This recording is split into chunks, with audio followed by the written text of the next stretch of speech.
ஒரு ரூபா கூட என்னன்னு எனக்கு நாங்கள் ஒரு ரூபா எடுத்து எனக்கு எதுவுமே எனக்கு வேண்டாம். என்னைக்கு இறந்தாலும் என்ன பிள்ளைகளை எடுத்துட்டு போகிறோம். எனக்கு எதுக்கம்மா, எனக்கு மக்கள் தான் சொத்து. எனக்கு வேற எனக்கு சொத்து வேண்டாம். நம்ம சும்மா இருந்தாக்கி உடம்புலாம் கெட்டு போகும். சுறுசுறுப்பா வேலை செய்ய உடம்பு நல்லா இருக்கும். ஒரு நாள் வீட்டில் இருந்தா கூட கால் கையெல்லாம் வலியா இருக்கும். இப்போ நம்ம உழைக்கிறதுனால நமக்கு எந்த நோயும் வராது. இட்லி இப்போ 5 ரூபா, தோசை வந்து 15 ரூபா, பொங்கல் 20 ரூபா, பூரி வந்து 10 ரூபா. இந்த வயசுலயுமே வேலை செய்யணும்னு உங்களுக்கு கட்டாயம் இருக்கா பாட்டி? இந்த வயசா இருக்கு, 84 வயசு ஆகுது. சும்மா அம்மா இருக்கானே வீட்டுல, நமக்கு முடியுது. முடியாம இருந்தா வீட்டுல உட்காந்துடலாம். முடிகிற அளவுக்கு இருக்கிறதுல நம்ம உழைச்சிடுவோம். வீட்டுல பசங்க தான் இருக்காங்களே பாட்டி, நீங்க அவங்கள வேலை செய்ய சொல்லிட்டு நீங்க ரெஸ்ட் எடுக்கலாமே.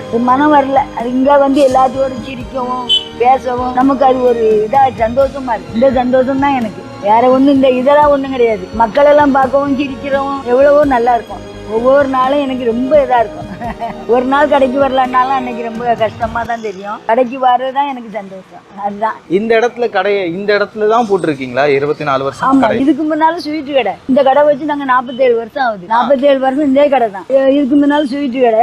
வைக்கும் போது எங்க மருமகம் இருந்தாவ. எங்க மருமகம் இறந்து போயிட்டாவ. எங்க மருமகம் இறந்து 24 வருஷம் ஆகுது. மருமகம் இறந்த பிறகு ஸ்வீட் கடை நடத்த எங்களால முடியாது. அதனால அந்த சின்ன இட்லி கடையா தொடங்கும். 1 ரூபாய்க்கு இட்லி வச்சு வித்து அப்படியே கொஞ்சம் கொஞ்சமா. ஆமா, 3 பிள்ளைகள் அதை வளர்க்கணும். அதனால என் மகளோட நான் வந்து இருந்து மக கூட இருந்து துணையா இருந்தேன். இப்போ அப்படியே இருக்கேன். சுட்டு பசங்களை படிக்க வச்சு ஆளாக்கிட்டேன். எல்லாமே வீடு சொந்தமா வீடு கட்டியிருக்கேன். எல்லாமே செய்திருக்கோம். இந்த கடையை வச்சுதான் எங்களுக்கு. இந்த கடையை வச்சுதான் எல்லாருக்கும் பண்ணீங்களே பாட்டி. இப்போ வரவங்க மக்களுக்கு எல்லாம் எல்லாம் பரிமாறுறீங்க, எல்லாமே பண்ணிக்கிறீங்க. உங்க குழந்தைங்களுக்கு எல்லாம் செட்டில் பண்ணிருக்கீங்க. பாட்டிக்குன்னு எதுவும் பண்ணிக்கலையா? நமக்கு எதுவும் வேண்டாமா. எனக்கு 3 பையன் 3 பொண்ணு இருக்கு. 3 பையன் 3 பொண்ணு. எனக்கு எதுவுமே எனக்கு வேண்டாம். இன்னைக்கு இறந்தாலும் என்ன பிள்ளைகளை எடுத்துக்க போறோம். எனக்கு எதுக்கம்மா, எனக்கு மக்கள் தான் சொத்து. வேற எனக்கு சொத்து வேண்டாம். ஏன் அந்த எண்ணம் எங்க இருந்து பாட்டி வருது? எல்லாருமே வந்து காசை பார்க்கும் போது ஏதாவது பண்ணிக்கணும். அப்படிலாம் எண்ணம் வரவே ஒரு நாள் கூட வந்ததே இல்லை. 1 ரூபா கூட என்னன்னு எனக்கு நாங்க 1 ரூபா எடுத்தது. இவ்வளவு காலமும் அப்படித்தான் நடந்துகிட்டு வரேன். அதனால எனக்கு ஏன்னா எனக்கு நம்பிக்கை. நமக்கு பிள்ளைகள் இருக்கு, நம்ம பிள்ளைகள் நம்மளை பார்க்கும். நமக்கு எதுக்கு சொத்து? அதான் மக்கள் தான் சொத்து நமக்கு. பாட்டியுடைய சிரிப்பு ரொம்ப அழகா இருக்கு.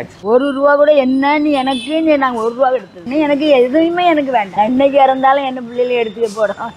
எனக்கு எதுக்கம்மா, எனக்கு மக்கள் தான் சொத்து. எனக்கு வேற எனக்கு சொத்து வேண்டாம். நம்ம சும்மா இருந்தாக்கி உடம்புலாம் கெட்டு போகும். சுறுசுறுப்பா வேலை செய்ய உடம்பு நல்லா இருக்கும். ஒரு நாள் வீட்டுல இருந்தா கூட கால் கையெல்லாம் வலியா இருக்கும். இப்போ நம்ம உழைக்கிறதுனால நமக்கு எந்த நோயும் வராது. இட்லி இப்போ 5 ரூபா, தோசை வந்து 15 ரூபா, பொங்கல் 20 ரூபா, பூரி வந்து 10 ரூபா. இந்த வயசுலயுமே வேலை செய்யணும்னு உங்களுக்கு கட்டாயம் இருக்கா பாட்டி? இந்த வயசா இருக்கு, 84 வயசு ஆகுது. சும்மா அம்மா இருக்கானே வீட்டுல.